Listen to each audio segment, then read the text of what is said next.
প্রিয় শিক্ষার্থী, কালিহাতী পাইলট বালিকা উচ্চ বিদ্যালয়ের পক্ষ থেকে তোমাদের সবাইকে স্বাগতম। আমি মোহাম্মদ শহীদুল ইসলাম, সহকারী শিক্ষক বিজ্ঞান, নবম ভোকেশনাল সাবজেক্ট ফিজিক্স বিষয়ের দ্বিতীয় অধ্যায়ের গতি নিয়ে আমরা আলোচনা করব। তো আমরা প্রথমেই দেখি গতি কি। আসলে গতি হচ্ছে আমাদের অবস্থানের পরিবর্তন, আর এই পরিবর্তনটা আমরা বুঝতে পারি কিভাবে? পারিপার্শ্বিক অবস্থার সাপেক্ষে। পারিপার্শ্বিকের সাপেক্ষে যদি আমরা এক স্থান থেকে আরেক স্থানে গমন করি, অর্থাৎ অবস্থানের পরিবর্তন ঘটে, তাহলে আমরা বলতে পারবো আমাদের গতির সঞ্চার হয়েছে। তো গতিকে আমরা যদি সংজ্ঞায়িত করি তাহলে লিখতে পারি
আমরা গতির সংজ্ঞা এভাবে দিতে পারি, পারিপার্শ্বিকের সাপেক্ষে সময়ের পরিবর্তনের সাথে যদি কোনো বস্তুর অবস্থানের পরিবর্তন হয় তবে তাকে গতি বলে।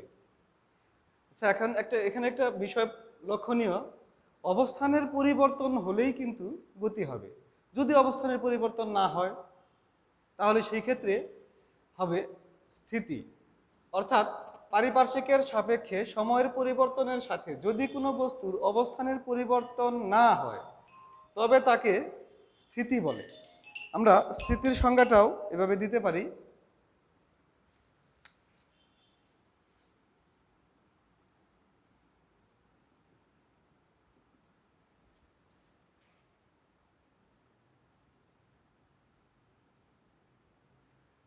তাহলে একটু পরিবর্তন করলেই আমরা স্থিতি পেয়ে থাকি।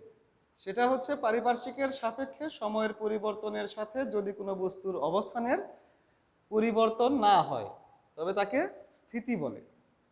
আচ্ছা, আমরা গতি বিষয় নিয়ে আলোচনা করতেছি। এক্ষেত্রে বিভিন্ন প্রকারের গতি হতে পারে। কম্পনের জন্য গতি হয়, ঝাঁকুনির জন্য গতি হয়, চলার জন্য গতি হয়। তো এরকম অনেক রকমের গতি হতে পারে। এর মধ্যে কতগুলো গতির নিয়ে আমরা আলোচনা করব। আমরা একটু খেয়াল করি,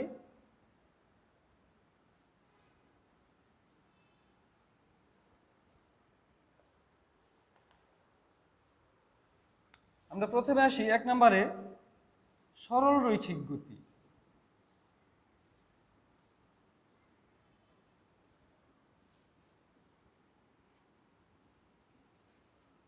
2 নম্বর চলন গতি।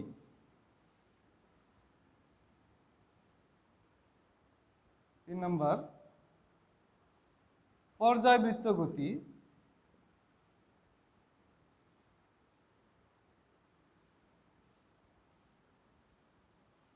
4 নম্বর ঘূর্ণন গতি।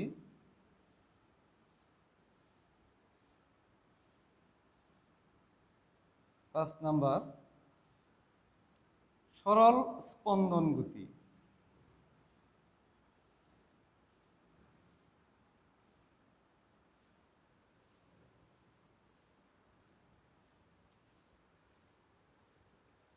তো তো আমরা গতির এই বিষয়গুলো নিয়ে একটু আলোচনা করব। প্রথমে আছে সরল রৈখিক গতি, 2 নম্বরে চলন গতি, 3 নম্বরে পর্যায়বৃত্ত গতি, 4 নম্বরে ঘূর্ণন গতি, 5 নম্বরে সরল স্পন্দন গতি। এর মধ্যে আমরা প্রথমে আসি সরল রৈখিক গতি। সরল রৈখিক গতিটা কেমন? আসলে এই গতিগুলো হবে যে কোনো বস্তুর গতিটা হবে একদম সরল রেখা বরাবর। সরল রেখা বরাবর যে গতিটা হবে অর্থাৎ তার একটা নির্দিষ্ট দিক থাকবে। তো এই ধরনের গতিটাকে আমরা বলবো সরল রৈখিক গতি। আমরা যদি সংজ্ঞায়িত করি যে কোনো বস্তু কণার গতি যদি এমন হয় যে এটি তার গতিপথে সরল রেখা বরাবর অতিক্রম করে, তাহলে এ ধরনের গতিকে আমরা বলবো সরল রৈখিক গতি। আমি আবার বলছি, যদি কোনো বস্তু কণার গতি এমন হয় যে এটি তার গতিপথে সরল রেখা বরাবর অতিক্রম করে, তবে এ ধরনের গতিকে সরল রৈখিক গতি বলে। যেমন আমি যদি পূর্ব দিক থেকে পশ্চিম দিকে সরল রেখা বরাবর যাই বা সরল রেখা বরাবর অতিক্রম করি, তাহলে এই গতিটা হবে সরল রৈখিক গতি। অথবা একটি গাড়ি এক দিক থেকে অর্থাৎ পূর্ব দিক থেকে পশ্চিম দিকে যাচ্ছে, অর্থাৎ তার দিকের পরিবর্তন হচ্ছে না, সেক্ষেত্রে এটা হবে সরল রৈখিক গতি। এরপরে আসি আমি চলন গতি। কোনো বস্তু কণার গতি যদি এমন হয় যে এটি তার গতিপথে বস্তুর সমস্ত অংশ সমান সময়ে সমান দূরত্ব অতিক্রম করে, তবে এই ধরনের গতিকে আমরা বলি চলন গতি। যেমন একটি টেবিলের এক প্রান্ত থেকে একটি বইকে যদি আমরা অপর প্রান্তে নিয়ে যাই, সেই ক্ষেত্রে বইয়ের সমস্ত অংশই এক প্রান্ত থেকে আরেক প্রান্তে চলে গেল এবং এক্ষেত্রে সমান সময়ে সমান দূরত্ব অতিক্রম করছে। এই জন্য এ ধরনের গতিকে আমরা বলি চলন গতি। ঠিক এরপরে আসি পর্যায়বৃত্ত গতি। এটা হবে কোনো বস্তু কণার গতি যদি এমন হয় যে এটি তার গতিপথের একটি নির্দিষ্ট বিন্দুকে কেন্দ্র করে একই দিক থেকে বারবার অতিক্রম করে, অর্থাৎ বস্তুর গতিটা হবে একই দিক থেকে বারবার একটা বিন্দুকে কি করবে? অতিক্রম করবে। তবে এই ধরনের গতিকে আমরা বলি পর্যায়বৃত্ত গতি। এরপরে আসি ঘূর্ণন গতি। এটা ঘুরে ঘুরে চলবে, অর্থাৎ একটা বিন্দুকে কেন্দ্র করে সমান দূরত্ব থেকে ঘুরতে থাকবে। তো এটাকে আমরা যদি সংজ্ঞায়িত করি, তাহলে আমরা দেখব যে কোনো বস্তু কণার গতি যদি এমন হয় যে এটি তার গতিপথে একটি নির্দিষ্ট বিন্দুকে কেন্দ্র করে একই দিক থেকে ঘুরতেছে। অর্থাৎ আমরা যদি ফ্যানের কথা বিবেচনা করি, ফ্যান একটা নির্দিষ্ট বিন্দুকে কেন্দ্র করে ঘুরতে থাকে, তো এই ধরনের গতিকে আমরা কি বলি? ঘূর্ণন গতি বলি। অথবা এমনও আছে যে একটা বস্তু ঘুরে ঘুরে চলে, কোনো একটা বস্তু যখন ঘুরে ঘুরে চলে সেটাও ঘূর্ণন গতি উদাহরণ। যেমন একটা মার্বেল যদি আমরা ফ্লোরের উপরে ছেড়ে দেই, তাহলে মার্বেলটা কি হবে? ঘুরে ঘুরে চলতে থাকবে। এই ধরনের গতিকে আমরা বলি ঘূর্ণন গতি। এরপরে আছে সরল স্পন্দন গতি, অর্থাৎ এই গতিটা হবে স্পন্দন। স্পন্দন কথার অর্থ হচ্ছে কম্পন। তো কোনো বস্তু কণার গতি যদি এমন হয় যে এটি তার গতিপথে নির্দিষ্ট সময় কোনো একদিকে এবং বাকি অর্ধেক সময় ঠিক তার বিপরীত দিকে সাম্যাবস্থান থেকে কাঁপতে থাকে বা কম্পিত হতে থাকে, তবে এই ধরনের গতিকে আমরা সরল স্পন্দন গতি বলবো। যেমন গিটারের তারকে যদি আমরা টান দিই, একদিকে টেনে ছেড়ে দিই, তাহলে দেখা যাবে তারটি সাম্যাবস্থান থেকে অর্ধেক সময় একদিকে, বাকি অর্ধেক সময় ঠিক তার বিপরীত দিকে কাঁপতেছে বা কম্পিত হচ্ছে। তো এই ধরনের গতি হবে সরল স্পন্দন গতির উদাহরণ। তো আমরা বিভিন্ন প্রকার গতির মধ্যে এক্ষেত্রে 5টা গতির আমরা সংজ্ঞা প্লাস উদাহরণ দেওয়ার চেষ্টা করলাম। এরপরে আমরা আসব এই গতির অধ্যায়ে স্কেলার রাশি ও ভেক্টর রাশি নিয়ে আমরা কথা বলবো। প্রথমে আসি স্কেলার রাশি কি। স্কেলার রাশি হলো যে সকল রাশিকে সম্পূর্ণরূপে প্রকাশ করার জন্য মানের প্রয়োজন হয় কিন্তু দিকের প্রয়োজন হয় না, এই ধরনের রাশিকে আমরা স্কেলার রাশি বলি। আমরা একটু লিখি।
স্কেলার রাশির সংজ্ঞা হচ্ছে যে সকল রাশিকে সম্পূর্ণরূপে প্রকাশ করার জন্য শুধু মানের প্রয়োজন হয়, দিকের প্রয়োজন হয় না, তাকে স্কেলার রাশি বলে। যেমন আমরা ভর যদি বিবেচনা করি, ভর বের করার জন্য আমাদের শুধু মানের প্রয়োজন হয় কিন্তু দিকের প্রয়োজন হয় না। তো সেই ক্ষেত্রে এই ভরটা হচ্ছে স্কেলার রাশি। উদাহরণ হিসেবে আমরা ভর নিতে পারি, সময় নিতে পারি। সময়টাও আমরা কি করি, সময় সেকেন্ড অথবা ঘন্টা, সেই ক্ষেত্রে 1 ঘন্টা 2 ঘন্টা অথবা 1 সেকেন্ড 2 সেকেন্ড 50 সেকেন্ড এরকম হতে পারে। সেই ক্ষেত্রে আমাদের সময়ের প্রয়োজন হয়, সময় বলতে সরি মানের প্রয়োজন হয়, কিন্তু এক্ষেত্রে দিকের কোনো প্রয়োজনের দরকার নেই, অর্থাৎ দিকের প্রয়োজন হয় না। এই জন্য এটাকে আমরা বলতে পারি স্কেলার রাশি। আবার ভেক্টর রাশি,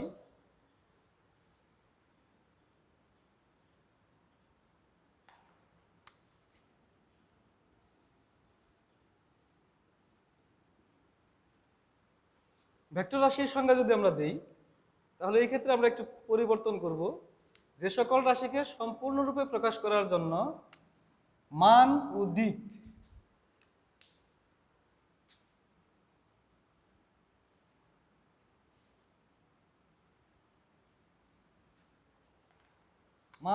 দিক উভয়ের প্রয়োজন হয়।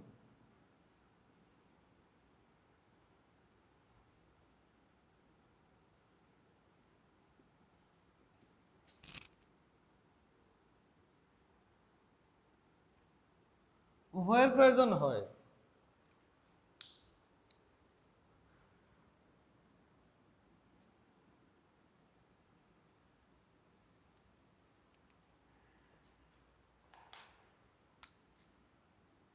তাকে ভেক্টর রাশি বলে।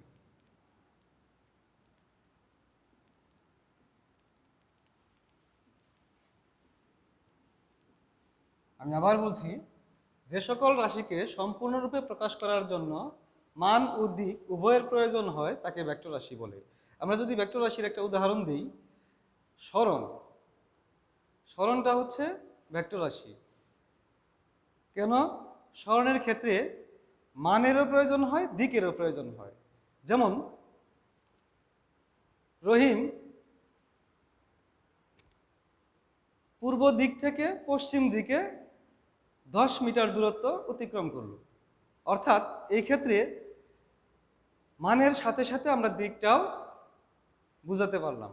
তো সেই ক্ষেত্রে আমরা দেখব যে ক্ষেত্রে মানের সাথে সাথে আমরা দিকও পেয়ে গেছি, এই জন্যে এই সরণটা হচ্ছে ভেক্টর রাশি। আবার এই সরণের সাথে আরেকটা বিষয় আছে, আমরা যদি দূরত্ব বলি, দূরত্বের ক্ষেত্রে কিন্তু যেমন রহিম 10 মিটার দূরত্ব অতিক্রম করছে, সেটা কোন দিকে অতিক্রম করছে সেটা আমরা উপস্থাপন করি নাই। সেই ক্ষেত্রে দূরত্বটা হবে স্কেলার রাশি।